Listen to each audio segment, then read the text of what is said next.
කොහොමද ඔයාලට හිතනවා ඔයාලා සතුටින් ඇති කියලා? දන්නවද? අද මම ඔයාලත් එක්ක බෙදාගෙන යන්නේ මම මගේම විදියට හදපු චිකන් ස්ටූ එකක්.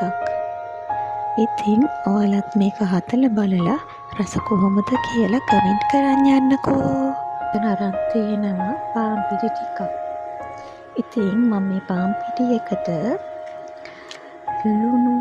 ලුණු, සුදු ලුණු, ගම්මිරිස්, මිරිස් කුඩු, එතකොට කහ කුඩු ටිකක් සහ වියලි පාසලි පොළ ටිකක් දාලා මේ පාන් පිටි ටිකත් එක්ක කවලම් කරගත්තා.